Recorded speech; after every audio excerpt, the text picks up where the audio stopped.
So இங்கிலாந்தோட planning எந்த மாரி இருந்துச்சு அப்படின்றது தான் இப்ப வந்து அசஸ் பண்ண போறோம். ஒரு ஸ்பின்னர் அண்ட் ஃபாஸ்ட் பவுலர் இருக்காங்க நம்மளோட. ஸோ அவங்களோட பிட்ச் மேப் நம்ம எடுத்து ஃபர்ஸ்ட் பார்த்துருவோம் இங்க. ஸோ இப்ப இந்தியன் பேட்டர்ஸ்க்கு எதிரா யோமி இங்க பார்த்தீங்கன்னா, பவுன்சர் அதுக்கப்புறம் ஷார்ட் ஆஃப் குட் லென்த் வைக்கிறாங்க. லென்த்ல குடுக்கல பாருங்களேன். பாருங்க டிஸ்மிஸல் இது வந்து டிஸ்மிஸல்ஸ் நம்ம பார்க்குறோம். நிறைய பார்த்தீங்கன்னா, அந்த ஷார்ட் பால் அ அண்ட் கிராம்ப் பண்றாங்க. இந்த மாரி கண்டிஷன்ஸ்ல நீங்க வந்து லைன் ரொம்ப இம்பார்ட்டன்ட் முத்து. ஏன்னா, இவங்க கிட்ட வேகம் அதிகமா இருக்கு. நம்ம பார்க்குறோம். ஷார்ட் பால் பவுன்சர்ஸ் அதிகமான விக்கெட் டிஸ்மிஸல் வந்து இந்தியன் டீம் தான். 73 டிஸ்மிஸல்ஸ் அவுட் ஆயிருக்காங்க. Indian batters.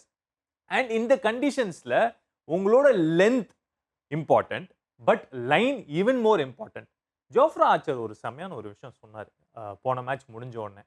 நான் வந்து இந்தியால பவுலிங் போடும்போது நெறையா வந்து அ நான் வந்து கொஞ்சம் பயம் இருக்கும் அப்படிங்கிற ஒரு விஷயம் சொன்னாரு. ஏன்னா பொட்டி கிரவுண்டு, நல்ல பால்ஸ் கூட உங்களுக்கு போயிடும் அப்படின்ட்டு. பட் இங்கிலாந்து பேசர்ஸ் அவங்களோட பிட்ச் மேப் ஆஃப் கோர்ஸ் நம்ம பார்க்குறோம். நெறையா அந்த ஷார்ட்டர் சைட் ஸ்லாட்ல பாருங்க ரொம்ப கம்மி பந்து. லென்த்லயும் பார்த்தீங்கன்னா ரொம்ப கம்மி பந்து. இங்க வந்து பார்த்தீங்கன்னா, ஜோஃப்ரா ஆர்ச்சர் சொன்ன இன்னொரு விஷயம் என்னன்னா, இங்க வந்து ரிலேட்டிவ்லி எனக்கு வந்து ரூம் ஃபார் எரர் கம்மி. ஏன்னா விக்கெட்லேருந்து எனக்கு வந்து ஒரு சில சீம் மூவ்மெண்ட் எனக்கு இருக்கு. அண்ட் ஆல்சோ கிரவுண்ட் டைமென்ஷன்ஸ் பெருசு. ஸோ அவங்க என்ன பண்றாங்க, என்ன இங்கிலாந்து டீம் தெளிவா என்ன பண்ணியிருக்காங்கன்னா, நம்ம மேல போட வேணாம். ஏன்னா இந்தியன் பேட்டர்ஸ் எல்லாருமே த்ரூ த லைன் அடிக்கக்கூடிய பேட்டர்ஸ். மேல போட்டீங்கன்னா த்ரூ த லைன் மேல மிட் ஆஃப் மேல, மிட் ஆன் மேல ஈஸியா அடிப்பாங்க. அபிஷேக் சர்மாவும் நம்ம பார்க்குறோம். என்ன மாரியான ஷாட்ஸ் ஆடுறாரு. ஸோ அந்த பேக் ஆஃப் லென்த் வைக்கிறாங்க. இல்லாட்டி பவுன்சர் லென்த் வைக்கிறாங்க.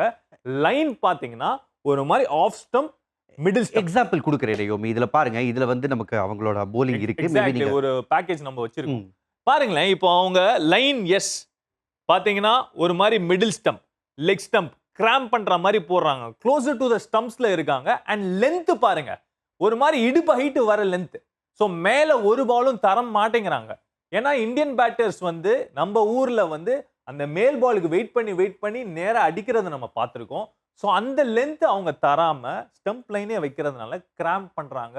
பவுண்டரிஸ் வரமாட்டேங்குது. அபிஷேக் சர்மா ஃபார் எக்ஸாம்பிள் போன மேட்ச் அவுட் ஆன விதம் நம்ம பார்த்தோம். ஸோ இதெல்லாமே கலந்து டெஃபினெட்லி நல்ல ஒரு பிரிப்பரேஷன் தெரியுது இங்கிலாந்து கிட்ட இருந்து. அண்ட் அது டெஃபினெட்லி ஒரு பாதகம் அண்ட் a பிக் ப்ராப்ளம் கண்டிப்பா இருக்கு. நான் ஏன் பிக் ப்ராப்ளம் சொல்றேன்னா, 2027 2027 வேர்ல்ட் கப் ஆஸ்திரேலியால நடக்க போகுது. நியூசிலாந்துல நடக்க போகுது. அங்கேயும் உங்களுக்கு இந்த மாரி கண்டிஷன்ஸ் இருக்கும். இங்க தான் பேட்ஸ்மேன்ஷிப் திரும்பியும் நான் அந்த ஒரு பாயிண்ட்க்கு வரேன். தேவைப்படும். அது கொண்டு வரணும்.